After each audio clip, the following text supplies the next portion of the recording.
Prosperemos juntos. Gobierno del Estado.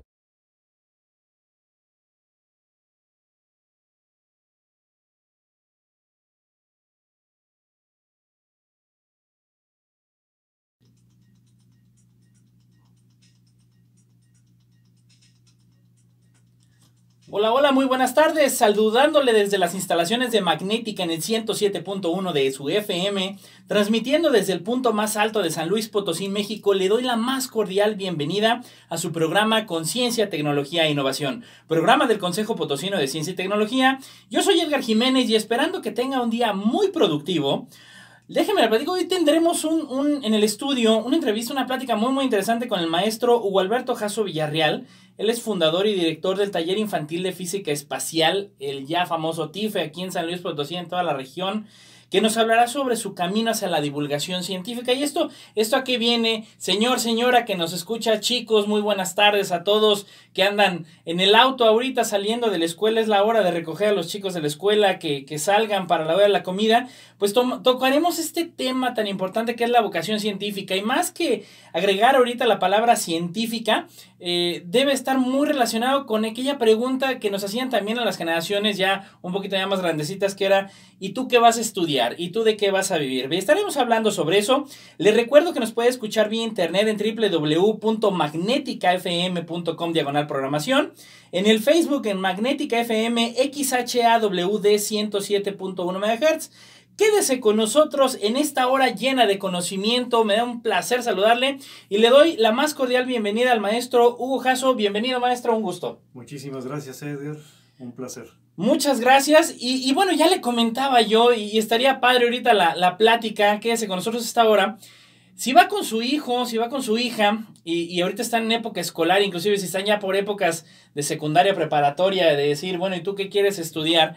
Siempre esta parte de del fomento de la vocación, y no digo todavía científica, pues sí nos habla de decir, bueno, ¿a qué te vas a dedicar? Desafortunadamente hemos visto que la gente se dedica a lo que en teoría están pagando más, a lo que está de moda, y que voy a estudiar chef, y que voy a estudiar criminalista, y que voy a estudiar ingeniero porque en la zona industrial me pagan bien. Pero bueno, hay todo un bagaje y hay que recordar que todo el mundo traemos pues ya un perfil, una influencia. Más allá de las actividades de divulgación científica que tanto instituciones y organismos gubernamentales y de la sociedad civil realizan, pues muchas de las veces hemos encontrado que el biólogo o el físico o el astrónomo se convierte en eso por esa inspiración que tuvo en secundaria, ¿no? Entonces, pues bueno, les platico, y ya conocido de muchísimos años, y uno de los principales representantes, porque les platico, el maestro Hugo Jasso estuvo iniciando, impulsando las actividades ya desde hace 22 años en el Consejo Potosino de Ciencia y Tecnología, cuando se inicia, gracias al impulso del doctor José Luis Morán López. Y ya por los años 2000, de la década del 2000, pues también impulsando la divulgación de la ciencia y la tecnología en el Instituto Potosino de Investigación Científica y Tecnológica, que les saludamos a todos los investigadores y personal académico del IPICIT. Y que bueno, vamos a entrar un poquito en materia, maestro, un gusto que nos acompañe. Y yo creo que más que decir, bueno, ¿por qué astronomía? ¿Por qué divulgación? Sonaría raro hoy en día. ¿Por qué estudiar física, para empezar? ¿Por qué haberse metido a estudiar una carrera en la que uno dice, bueno, ¿y de qué te van a pagar, no? Entonces, yo creo que es parte de lo que primero tenemos que ahondar, el por qué nos va llevando este camino. ¿Por qué inicialmente la selección de la carrera? Bueno, antes que nada, muchísimas gracias, Edgar, por la invitación. Muchísimas gracias al Consejo Potosino de Ciencia y Tecnología. Muchísimas gracias a la Facultad de Ciencias de la Universidad Autónoma de San Luis Potosí por la plática que hace ratito nos tocó ofrecer. Y pues saludos a mi queridísimo IPICIT, Instituto Potosino de Investigación Científica y Tecnológica. Un saludo a todos allá.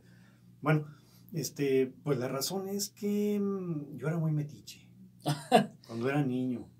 Y me encantaba desarmar cosas y buscar piedras y ver las estrellas, etc. Y yo recuerdo que más o menos a los 7 años de edad, mi papá me regaló un libro que todavía lo tengo ahí, que se llama Lo que los niños quieren saber, que era un libro que costó 80 pesos en 1970, así que pues era una cantidad significativa en esa época, ¿no? Y yo me acuerdo que tenía precisamente una serie de capítulos que hablaba sobre las cosas, sobre cómo se producía el acero, sobre cómo se producía el cine, muchísimas cosas. Pero, perdón, tenía un capítulo, el primer capítulo estaba dedicado hacia lo que era el espacio. Ya.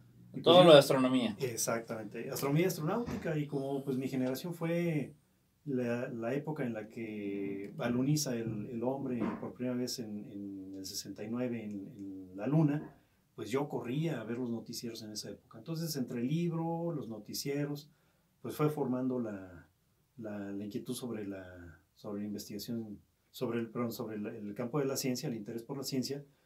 Y pues ese libro que te menciono, pues tenía un mapa estelar. Y entonces yo salía según eso a buscar las constelaciones y a tratar de identificarlas.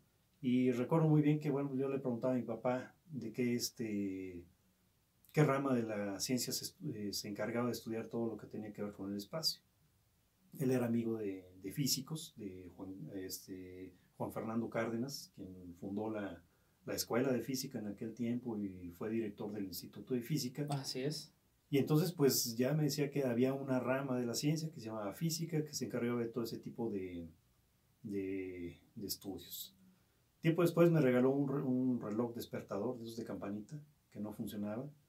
Lo desarmé lo que pude, lo arreglé, obviamente me quitaron el reloj. Claro, como pasa. ¿Pero?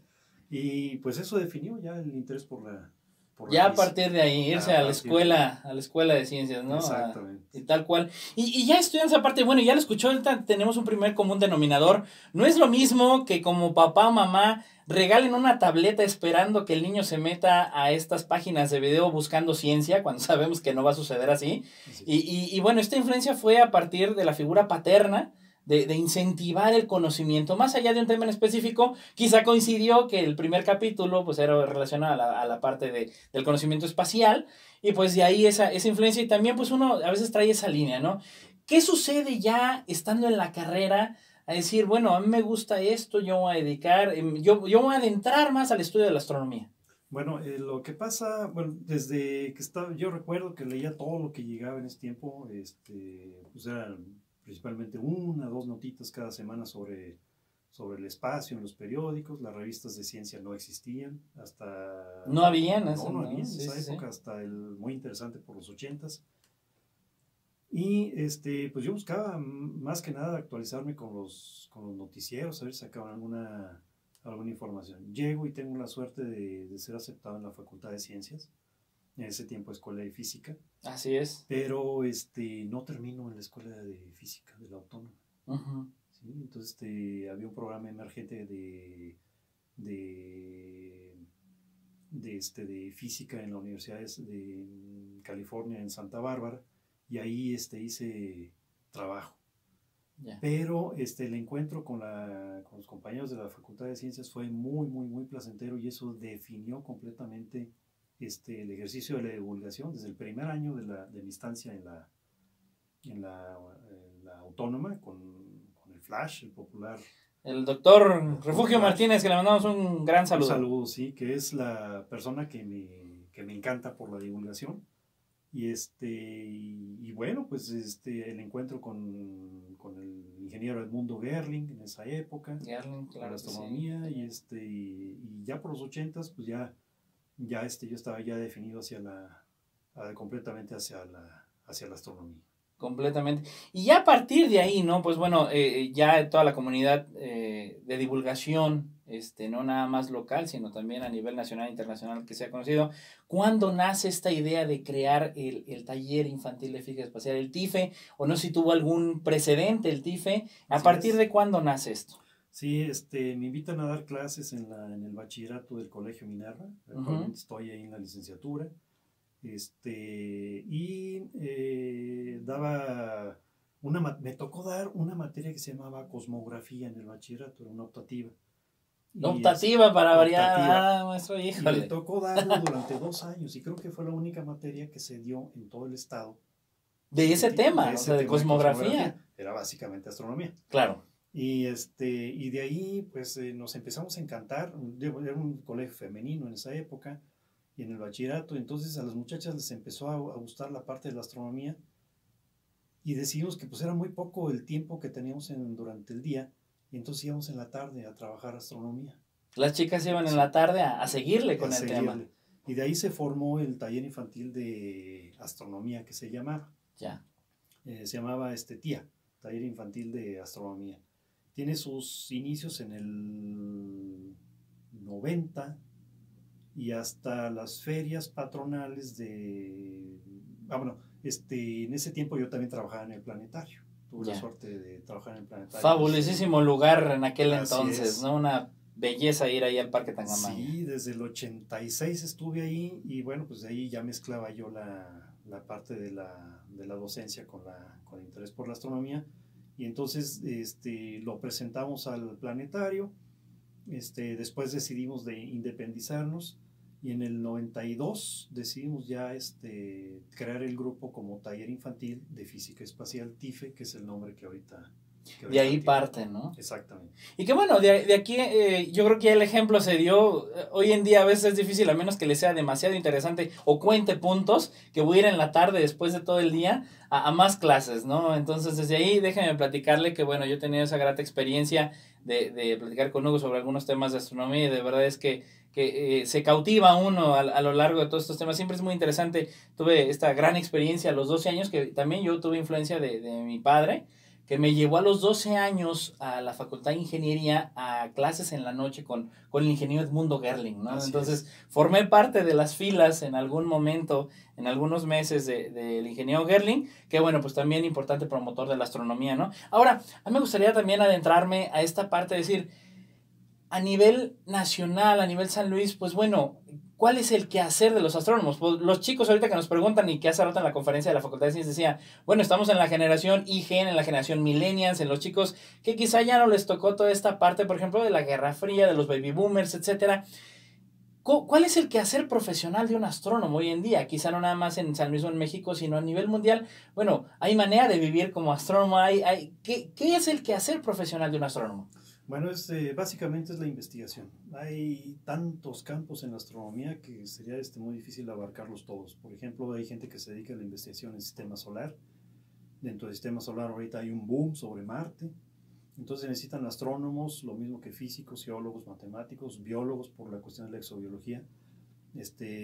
Hay empresas que se dedican a la investigación espacial que necesariamente están sustentadas y respaldadas por astrónomos. Ahorita que viene la Agencia Espacial Mexicana, pues ahí debe haber un contacto muy fuerte con el Instituto de Astronomía de la UNAM. Claro. Y con el INAUE. Claro. Y que bueno, yo recuerdo, y antes de irnos al corte voy a comentar que hace 8 días estábamos platicando un poquito de la tecnología en Hollywood. No hace mucho tiempo escuché que tuvieron que remasterizar esta famosa película de Titanic de Leonardo DiCaprio y Kate Winslet porque los astrónomos se fijaron en la posición del cielo y dijeron, oye, estabas mal, no estaba correcta la posición. Y los productores o quienes hicieron la edición pues tuvieron que remasterizar esa parte de poner el correcto acomodo de acuerdo a la ciencia de los cuerpos estelares en la película, ¿no? Entonces desde ahí trasciende. Y bueno, no se nos vaya, estamos en Conciencia, Tecnología e Innovación. Regresamos en un momento más. Estamos de vuelta y déjenme platicarle, ahora sí que sí es en afán de chisme. Estas satisfacciones en el mundo de la investigación, en el mundo de la academia. El maestro Hugo platicaba después de la charla que dio hace un rato en la Facultad de Ciencias, que nos hicieron las atenciones de recibirnos, llenaron el auditorio, maestro, ¿verdad? Sí, y déjenme platicarle que la conferencia fue la ciencia en el mundo de los millennials, es decir, cómo conectamos todo esto. Y pues bueno, esta bonita experiencia que me gustaría que nos platicara, maestro, que se acercó una chica ahí y bueno, ¿qué fue lo que pasó? Pues se acerca, me dice que por fin me conocía y que de alguna manera me daba las gracias porque de manera indirecta yo había influido en su elección de carrera y los ojos estaban llorosos y ella hizo mi día. Definitivamente. No, hizo el mes, yo creo. No, y uno no se espera ese tipo de reacciones, ¿no? No, curiosamente no, pero sí me ha sucedido varias veces, ¿no? Que de repente te encuentras gente que te dice, oye, pues por una plática que diste, por antes hacía un poquito de fotografía del espacio, ya ahorita me retiré de eso, de alguna observación astronómica, te van dando satisfacción, esos buenos momentos, ¿no? Sí. Que bueno, es importante porque de eso se trata el fomento de la vocación científica. Estamos con el maestro Hugo Alberto Jasso Villarreal, creador y fundador del grupo de taller de infantil de física espacial. Y ya platicábamos de que, bueno, inicia como una actividad de docencia y luego evoluciona en su quehacer también en la parte del planetario. Y luego, pues bueno, empiezan a vincularse, ¿no? Han tenido algunas vinculaciones. ¿Qué tipo de instituciones son las que han trabajado? Bueno, cuando era presidente de la Sociedad Mexicana de Física, el doctor José Luis Morán López, a quien un enorme agradecimiento y un gran saludo le mando, nos invita a participar como grupo en el primer Encuentro Nacional de Divulgación Científica que hace la Sociedad Mexicana de Física. Uh-huh. Y de ahí hasta el 97, 98, no recuerdo, estuvimos año con año participando en los encuentros nacionales de divulgación científica por parte de la Sociedad Mexicana de Física. Muchas escuelas nos han solicitado talleres, observaciones astronómicas. Hemos participado con el Ministerio de Educación de la República de Cuba. Uh-huh. De hecho, fui asesor en materia de divulgación del CIAF, de la Conferencia Internacional sobre Ciencia de la Física. Pues todavía el año que entra vamos a seguir trabajando con ellos.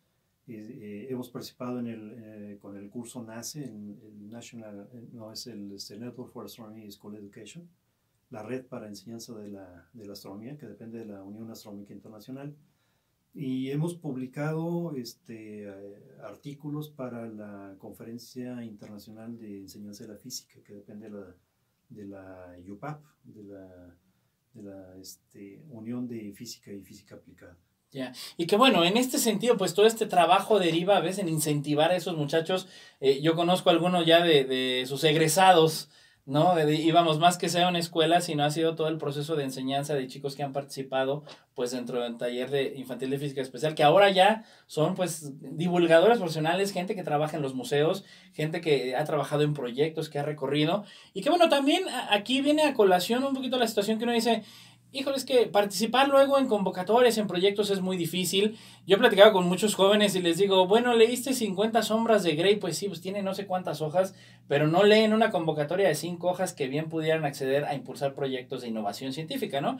Y bueno, en este sentido, ya con la evolución del TIFE yo sabía que han recorrido, se han metido como el refresco y las papitas muy conocidas por todos, que han llegado hasta el último pueblo. Platíquenos, ¿cómo ha sido este trabajo de recorrer, el por qué llegar hasta el último pueblo? ¿Qué vivencias han tenido al respecto?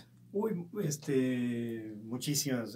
La razón principal es que, bueno, hay museos, hay grupos que se dedican a hacer la divulgación en las ciudades. Su perfil es un tanto estacionario para los museos, no se pueden trasladar, salvo algunas instituciones que han diseñado alguna estrategia como trailers, vagonetas, etcétera, como lo ha hecho Coposí. Pero nosotros somos un grupo que trata de divulgar donde nadie divulga. Okay. Nuestra experiencia son las comunidades y los grupos de población que llamamos población invisible. Hemos participado desde pandillas hasta el Cerezo, cuando se nos permitía entrar, ojalá pronto, y sobre todo comunidades rurales donde nunca va la gente a hacer divulgación. Donde no llegan programas de esa naturaleza, ¿no? Y bueno, debe ser interesante también en términos de que es una población objetivo, pues también con ciertas especificaciones sociales, ¿no? Decir, bueno, ¿cómo reacciona? Que si no tiene un conocimiento previo, porque hasta, bueno, en la zona urbana, pues es difícil encontrar quien tenga conocimientos previos de astronomía incluso. ¿Qué dinámica hacen con estas personas cuando van a estas poblaciones invisibles? ¿Qué les pueden hacer? Principalmente son talleres, generalmente nos hablan de las escuelas ubicadas en las comunidades, entonces pues la escuela tiene una población en la que pues está viendo algún contenido relacionado con la astronomía, entonces nos piden un tema específico y nosotros lo podemos hacer como una especie de tertulia astronómica, que es el término que Janet Alemán, mi esposa, lo desarrolló. Lo desarrolló. Y pues habla de la elaboración de talleres, pláticas y al mismo tiempo observación astronómica, ya sea solar durante el día o si nos extendemos a la noche, que sería lo ideal, pues también nocturna, ¿no? Con telescopios. Claro, que yo creo que ahorita algunas personas que nos hacen el favor de escucharnos, de repente me dijeron, bueno, observar el sol y cómo carambas, ¿no? Digo, hay toda una tecnología, hay filtros solares, vamos, puede haber astronomía de día, ¿no? Porque luego uno se presta también a estar siempre muy estigmatizado al término astronomía, tiene que ser en la noche, tiene que haber algún fenómeno, y es todo un mundo de posibilidades que sucede en todo momento, ¿no? Sucede todo el tiempo, y esta cosmovisión que, bueno, Carl Sagan, uno de los principales comunicadores de la ciencia que tuvo la especie hasta el siglo pasado, pues bueno, obviamente decía el grado de responsabilidad que presenta y la astronomía es toda una serie de experiencias que fomenta hasta la humildad como el ser humano, ¿no? Hablaba esta gran cápsula que mucha gente ha visto, aunque sea en las redes sociales o en los teléfonos celulares,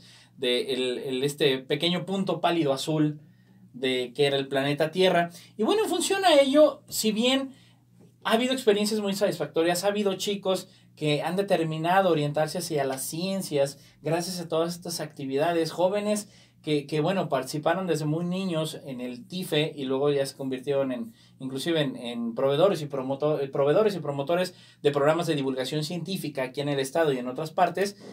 También debe de haber algún lado quizá no tan bonito, ¿no? La parte difícil, la parte quizá hasta de gestión, la parte de, no sé si pudo haber habido algún momento gente que no haya respondido bien y no, mejor no traigan todo esto. ¿Qué experiencias ha habido? Quizá como le dicen por ahí algunos geeks, el lado oscuro de la divulgación. ¿Cuál ha sido la parte difícil?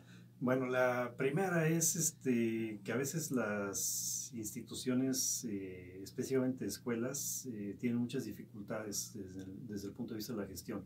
A veces el maestro es muy entusiasta en tratarnos de invitar, pero su director o su supervisor no les permite. Ese es uno de los principales problemas. La otra es que pues, las agendas son tan cargadas dentro de las escuelas que pues, a veces no hay la posibilidad, ¿no?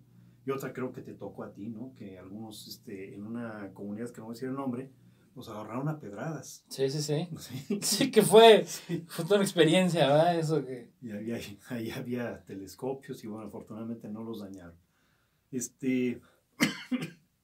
Perdón.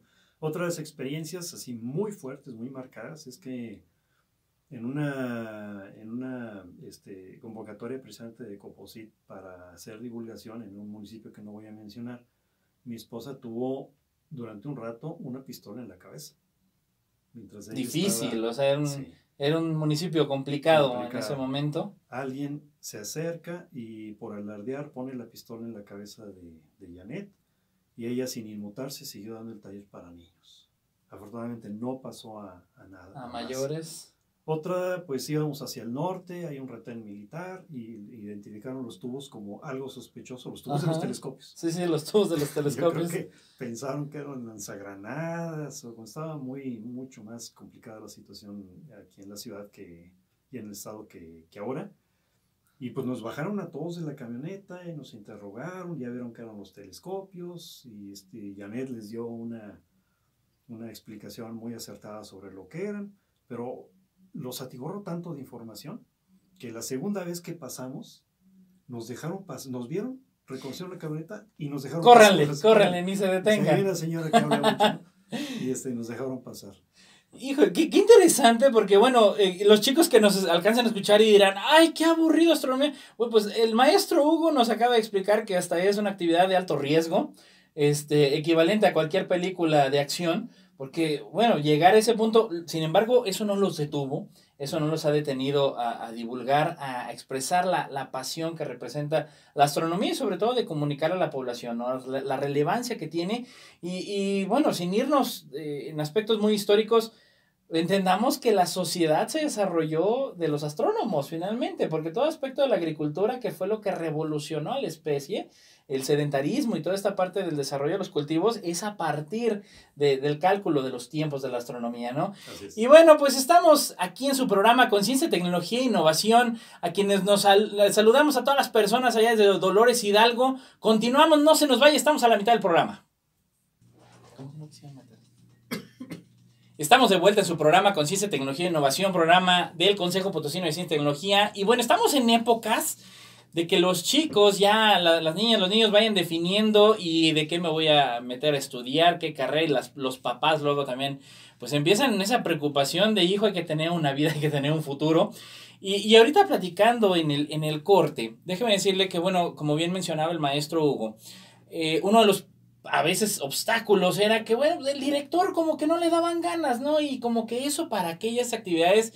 Y bueno, yo creo que todas aquellas personas que han estado inmersas en la divulgación científica y aquellos maestros que sí son muy promotores de que el niño aprenda, incluso no nada más en el aula, sino más allá del aula, sí tiene resultados positivos y sí tiene impacto en la sociedad. Entonces, estamos platicando que después de casi ya 32 años de trabajo en el magisterio, que déjenme decirles, es de reconocerse porque obviamente esa pasión no cae en el maestro Hugo, en términos de haber creado algo sin precedente, porque volvemos a la cuestión de institucionalidad, logró crear en la escuela secundaria oficial, en la que él forma parte ya desde hace, ¿qué será? ¿14 años? ¿15 años? Maestro, más o menos. 15 años, se hace como oficial la creación del club de astronomía de la escuela secundaria, y yo creo que este es un elemento de referencia para todas aquellas instituciones o aquellos maestros que dicen, no, mejor no hago nada porque el director no, o porque el supervisor, o porque la secretaría. Vean, y este es un ejemplo claro de cómo sí se logran las cosas, sí, a veces el camino es muy empedrado, pero es posible. ¿Cómo se logra consolidar este club de astronomía en la escuela secundaria? Bueno, ahora que desaparece, con la reforma educativa desaparecen las escuelas secundarias técnicas como tales. Así es. Y las horas de los talleres se reconvierten en horas de clubs. Y la intención era que en esas horas se focalizara hacia la debilidad de los estudiantes, ¿no? Problemas de lectura, problemas de escritura, problemas de matemáticas. Y también se fomentaba la creación de talleres que fueran, bueno, perdón, de clubs que fueran lúdicos. Había guitarra, bueno, en nuestra escuela técnica 66, turno vespertino, Simón Díaz. Un saludo a todos los chavos. Sí, a mi escuela. A toda la escuela. Pues tuve a bien solicitar la posibilidad de abrir un club de astronomía, y la maestra Alma Rosa Martínez Tamayo y el director Miguel Ángel, se me fue el apellido, Miguel Ángel Armadillo Sánchez, tuvieron a bien pues hacerme caso en mis locuras. Y entonces el anterior director, ahora tenemos al profesor Maximino, que es el actual director de la secundaria. Y también con Maximino pues hemos tenido éxito en que ha respaldado la creación de ese club. Y entonces tengo 9 chavitos de secundaria, de tercero, que de manera voluntaria decidieron seguir esta locura. Y entonces tenemos los jueves un módulo de clase, vamos a ver si lo podemos ampliar, para que ellos vayan aprendiendo poco a poco sobre astronomía. Te comento que hicimos la medición, bueno, tenemos la intención de establecer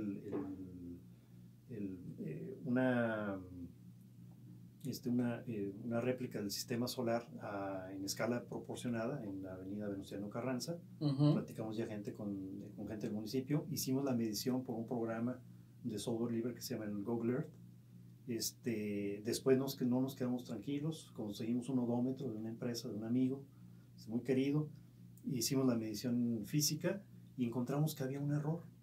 Los chicos no encontraron el error, y entonces el error es de 37 metros.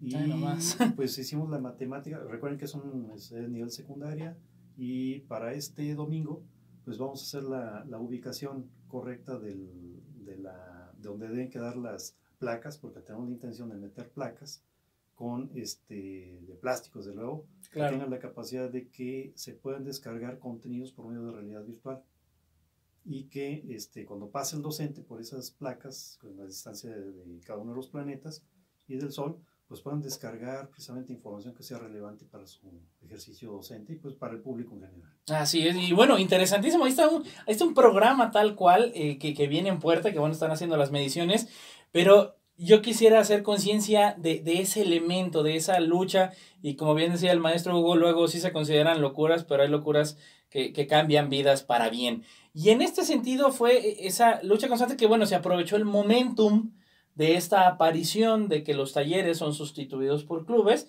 y que, bueno, podría haber habido cierta deferencia por temas específicos, por otro tipo de situaciones, pero que, bueno, también en el ejercicio docente que ha habido relacionado con toda la parte de la astronomía, yo he sabido de casos de chicos que forman partes de bandas, estas bandas, estas pandillas, que bueno, les ha impactado positivamente el participar en estos clubes, ¿no? Alguna experiencia que haya tenido, yo recuerdo que tuvo varios chicos de pandillas. ¿Qué sucedió con estos chavos?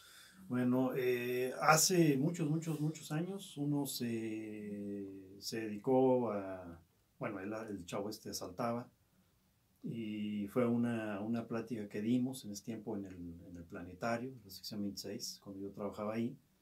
Y resulta que terminó como doctorado en psicología en Alemania. Ya hasta donde yo lo dejé está en Alemania. Está en Alemania. O sea, era un chico pues, que se dedicaba al robo. Un asaltante y doctor en Alemania. Pues es doctor en psicología en Alemania. Mire, pues yo no sé qué más habría que preguntar de que el conocimiento científico bien transmitido y sobre todo que se transmita con esa emoción, con esa pasión que caracteriza a muchos divulgadores, a muchos comunicadores, a muchos científicos que aparte de hacer investigación hacen divulgación, que de veras esos son los baluartes que debemos de aplaudir más allá de aquellos personajes de repente de series de plataformas de paga. Que bueno, yo no sé cómo luego aplauden más a ese tipo de personajes que a los personajes que realmente producen ese tipo de cambios, ¿no? Pero bueno, es un gran ejemplo yo creo que sería del impacto que tiene positivo del quehacer de la divulgación, ¿no? Y bueno, entrando precisamente en esta palabra de la divulgación científica, que mucha gente dice, bueno, ¿y eso para qué? Porque luego, si está con ciertos perfiles estigmatizado el científico, el investigador, pues bueno, también yo he hecho a veces esta pregunta que digo, ¿y cómo ubicarías tú a un divulgador de ciencia, ¿no? Porque el científico dices, bueno, pues es en bata y está medio loco.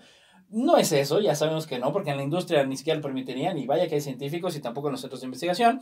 Y, por ejemplo, identificamos fácilmente al médico, identificamos quizá al ingeniero. ¿Cómo identificar a un divulgador de ciencia? O sea, vamos, ¿qué estigmas, qué tipo de estereotipos podría haber para decir, bueno, y a este cuate le encanta la divulgación de la ciencia? El primer estigma viene de la misma comunidad científica. Uh-huh. Porque se refieren a los divulgadores, la comunidad científica se refiere al divulgador como una persona que no pudo hacer investigación científica, y el principal culpable en ese sentido es el mismo Stephen Hawking. Él lo comenta en su libro, el primero, se me fue el nombre del libro. La historia del tiempo, la historia del tiempo, ¿no? La de Stephen Hawking. Pero, pues no creo que Carl Sagan o Julieta Fierro o Stephen Jay Gould o muchos otros investigadores que hay, incluso aquí en México, el mismo Flash, pues sean gente que no se dedican a la investigación, ¿no? Al contrario, se dedican a la investigación y aparte tienen el gusto de promover el interés científico. Pero vemos gente que estamos dedicados de lleno completamente a lo que es la divulgación y a lo que es la docencia. Claro. Y estamos convencidos de que pues un doctor en física pues tiene posibilidades incluso hasta de metodológicos y de lenguaje para trabajar en niveles superiores, pero no en los preescolares. Claro. En las primarias. O sea, también hay que saber divulgar a qué nivel, ¿no? No es lo mismo, ¿no? Exactamente. Ahí hay, por ejemplo, hay gente que está especializada aquí en San Luis en llevar ciencia a preescolares. Hay gente que está especializada específicamente en la primaria mayor, primaria menor. Gente especializada en lo que es la secundaria, y que pues lo que tenemos que hacer primero los divulgadores es ser pertinentes al contexto educativo. Es decir, tenemos que leer los planes y programas, saber qué es lo que necesitan, el tipo de lenguaje, etc. Yo no lo sé hacer, yo soy físico y tengo mi grado en astrofísica y me cuesta trabajo, pero he aprendido poco a la marcha. Y pues hay que recordar que, por ejemplo, bueno, si no lo sabía el público, el TIFE nace en el Colegio Minerva, donde había precisamente gente, la maestra Marita, y muchas de las chicas estudiaban para ser profesoras de preescolar y de primaria. Entonces, mientras yo decía qué, ellas decían cómo. El ejercicio de la divulgación en ese sentido es que pues es heroico cuando lo hace una sola persona, pero es más complejo cuando lo hacen los grupos que se especializan en ciertas áreas. Que bueno, eso debe sumar obviamente al aspecto de la investigación también en el área social, ¿no? Las estadísticas han mostrado que falta mucho en el terreno de la investigación social y yo no diría, bueno, seguimos separando estos mundos, estos universos de las ciencias duras con las ciencias blandas y nada que ver porque bueno, yo ahorita también esta fortuna experiencia que tuve en la Facultad de Ciencias, que al salir me encuentro con un exalumno que debo de recordar, quizá no era el alumno más brillante que tuve, de hecho era un poquito perezoso, era un poquito algazán, ¿y eso para qué me sirve? Y ahorita me lo encuentro después prácticamente ya estoy contando 7 años, y ya está haciendo su doctorado. Lo interesante de su doctorado es que está analizando, utilizando la tecnología, el cómo identificar elementos biológicos para la esquizofrenia. Es decir, está trabajando con cuestiones de psiquiatría. Él está en la Facultad de Ciencias, pero está orientado a la parte de psiquiatría para identificar elementos y tratar de generalizar algunos elementos que podían identificar la esquizofrenia. Entonces, yo creo que ahí está esa gran relación. Y bueno, interesante lo que nos comenta el maestro Bujazo, que un mismo científico fue el que estigmatizó al divulgador. El divulgador, se los puedo decir así de sencillo, podemos ser todos, siempre y cuando sepamos cómo hacerlo y a quién dirigírselo. No se vaya, estamos ya en la recta final de su programa con Ciencia, Tecnología e Innovación. Regresamos en un momento más. Estamos de vuelta y vamos a entrar un poquito a las efemérides científicas de estos días, que se nos viene una fecha importantísima que establece la Organización de las Naciones Unidas, pero déjenme platicarle que en un día como hoy, pero de 1944, se dan los primeros pasos de la fertilización in vitro. Es decir, tras cientos de pruebas fallidas, el ginecólogo estadounidense John Rock y Miriam Menrick logran fertilizar por primera vez un óvulo humano en un tubo de ensayo. Aunque el embrión nunca sería reimplantado, el Dr. Rock, que había iniciado sus estudios sobre fertilización en laboratorio en 1938, colaboró en el desarrollo de una de las primeras píldoras anticonceptivas. Entonces ahí lo tienen un día como hoy. Y bueno, aprovechando, mañana estaremos celebrando, pero en un año de 1932 nacen oficialmente los neutrones, que inclusive hasta hay personajes, caricaturas con el nombre de los neutrones, que cuentan en un artículo publicado en la revista Nature. El físico británico James Chadwick denomina por primera vez neutrones a unas partículas sin carga eléctrica que había descubierto en el núcleo de los átomos. La existencia de los neutrones había sido profetizada 12 años antes por Ernest Rutherford. Y fíjense, dentro del marco de las celebraciones que se nos vienen este mes de febrero, que bueno, si bien hay algunas que tenemos ya que acabamos de celebrar lo de la celebración de la Constitución de 1917, que por eso los niños bien contentos por el puente, que se nos vienen también los papás, pues déjenme platicarle que el próximo 11 de febrero se conmemora el Día Internacional de la Mujer y la Niña en la Ciencia.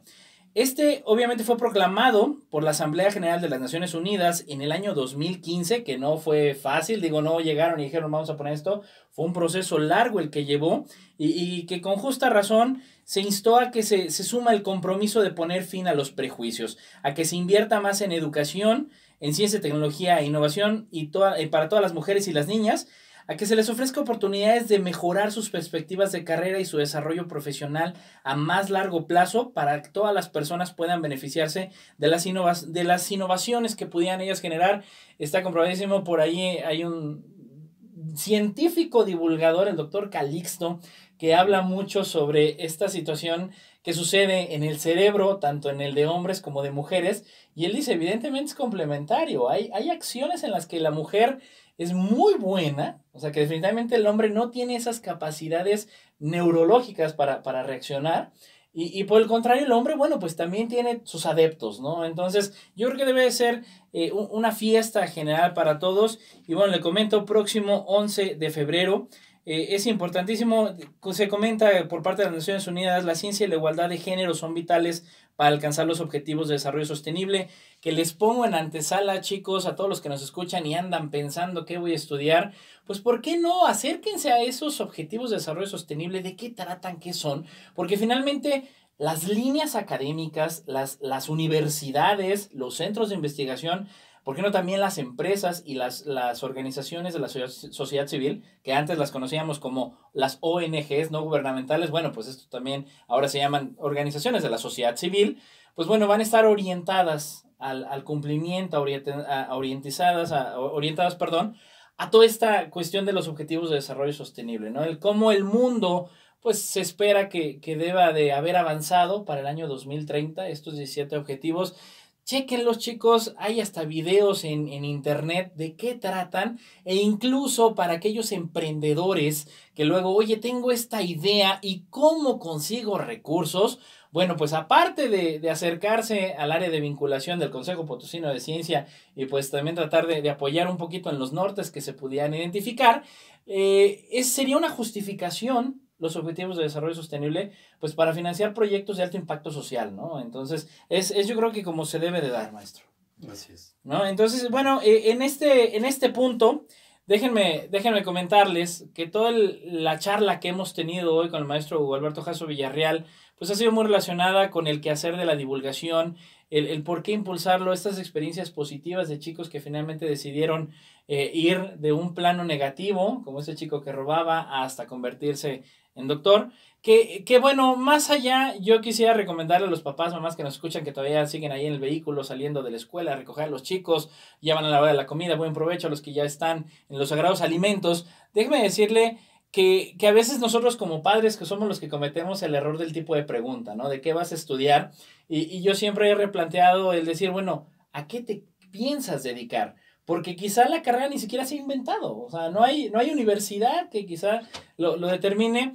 Hay muchos casos, tanto de éxito como quizá no tanto del éxito que es esperado del resultado, que los clásicos casos en que el chico dice, mamá, es que quiero ser músico, y pues estás loco porque de qué vas a vivir, ¿no?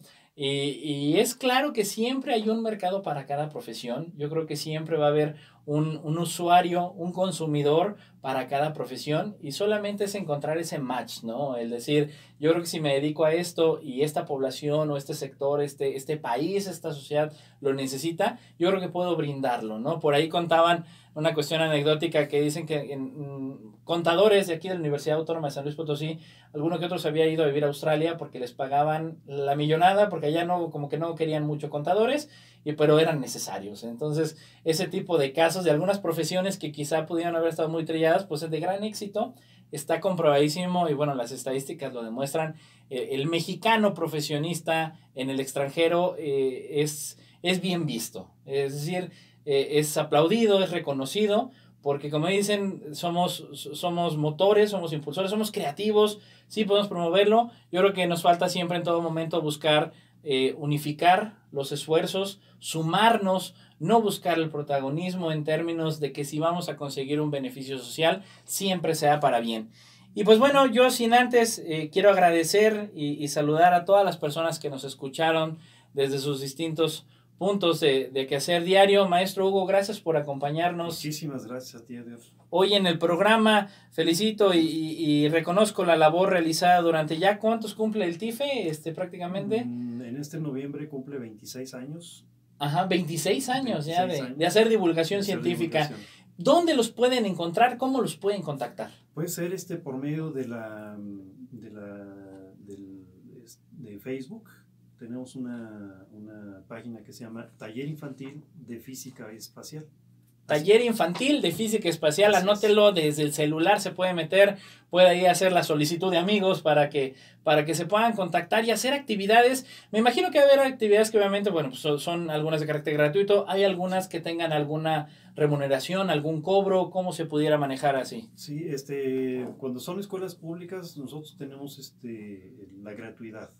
Cuando son colegios particulares, sí les pedimos un apoyo de 20 pesos por alumno, porque eso nos permite financiar el transporte de nuestra camioneta, que es de diésel, hacia comunidades donde no hay nada que nos puedan ofrecer. Incluso nosotros dormimos en casas de campaña y que les dan ahí asilo en algunos lugares, ¿no? Y todo, bueno, pues ya ve esta labor que, como dicen por ahí, pues uno no se va a llevar nada en esta vida más que lo que hayas hecho por los demás, lo que hayas aportado, y este es un ejemplo invaluable de donde se pueda acceder a ciertos recursos, como en toda organización pues se debe de fondear, pues también para llevarlo a donde no se puede fondear, pero es indispensable transmitir el conocimiento, ¿verdad? Así es. Pues muchísimas gracias. Yo nada más les quiero comentar también, les voy a dejar una tarea el día de hoy y van a decir, bueno, ¿y de qué se va a tratar o cómo la va a revisar? En términos de que si ahorita usted va ahí en el auto y tiene todavía la fortuna de que pueda estar todavía vivos sus abuelos, sus papás, pues vaya y acérquese y déles un beso, y más allá de pensar que usted, ha de pensar que este servidor ya empezó con cuestiones de cursilería y de romanticismo, pues no, porque cuentan por ahí, la ciencia nos platica que el besar libera neurotransmisores, como la dopamina, que es una hormona que nos hace sentir placer, lo cual nos hace que el beso sea percibido como adictivo. Otro de los neurotransmisores que emite es la oxitocina, que es la que le llaman la hormona del amor, ¿verdad? La hormona del amor nos hace sentir apego por la persona que besas, y esto es importantísimo en términos de las relaciones humanas. Yo creo que no debemos de ser cubos de hielo, de que solo porque está ahí tu abuela, tu abuelo o tu papá, y en ningún momento permitir que alguien, después de toda la experiencia que se ha tenido en vida, pues sea alguien extra, alguien que sea una carga, pues no, así que se me van a llevar de tarea eso. Y bueno, pues vamos a pasar a otro de los temas también que hemos dado a conocer aquí en la parte de las noticias, que si bien continuamos con esta parte del tema del Día Internacional de la Mujer y la Niña en la Ciencia, por ahí vamos a tener algunas actividades en las que, bueno, se dan a conocer el quehacer que tienen algunas científicas mexicanas de renombre o que han tenido éxito a lo largo de su vida profesional. Cuenta por ahí, la UNESCO nos dice que solo el 28% de los investigadores científicos son mujeres. Yo quiero retomar un poquito la cifra que se tiene en la comunidad de divulgadores. Creo que es muy importante la presencia de la mujer que hay en materia de divulgación. Les comento que la red de divulgación de ciencia, tecnología e innovación, prácticamente el 60% yo creo que está representado por parte de mujeres. La gran mayoría son profesionistas, algunas son estudiantes todavía, algunas de licenciatura, algunas de posgrado, pero es importantísimo reconocer ese quehacer y, ¿por qué no?, pues equilibrar esta balanza, ¿no? Sí sabemos que en este mundo, pues bueno, ha sido muy orientado al uso de la presencia del hombre en el desarrollo científico, tecnológico e innovación, pero que bueno, la mujer yo creo que definitivamente, merecidamente se ha abierto toda esta brecha a lo largo del tiempo, ¿no? Entre ellas, de las 3 personas que van a estar haciendo algunas actividades en los próximos días, informa la Jornada Maya, Ali Guarneros de la Ciudad de México, es maestra en Ingeniería Aeroespacial por la Universidad Estatal de San José, California, que también por allá anduvo en esos rumbos, ¿verdad? Maestro Hugo, y pertenece a la Administración Nacional de Aeronáutica y del Espacio, mejor conocida como NASA. O sea, sí hay mexicanos en la NASA, y vaya que ha habido bastantitos. Entonces, en este sentido, Ali Guarneros es una de las principales representantes que tenemos ahora para las efemérides que tenemos para el próximo 11 de febrero.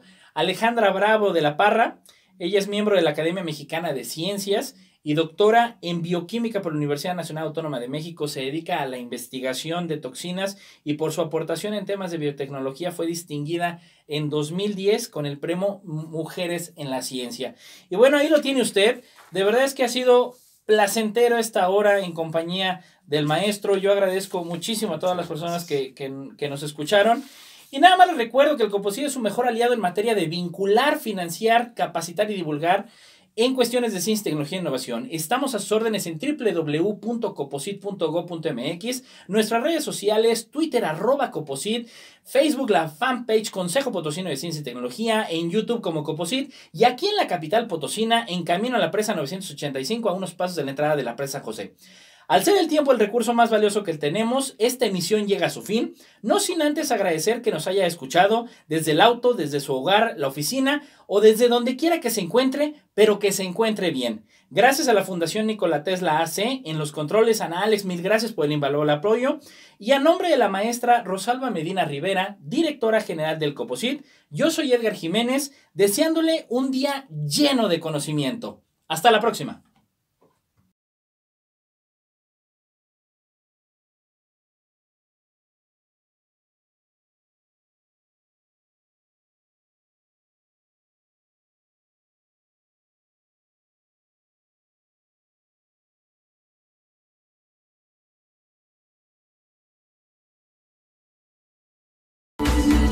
Prosperemos juntos. Gobierno del Estado.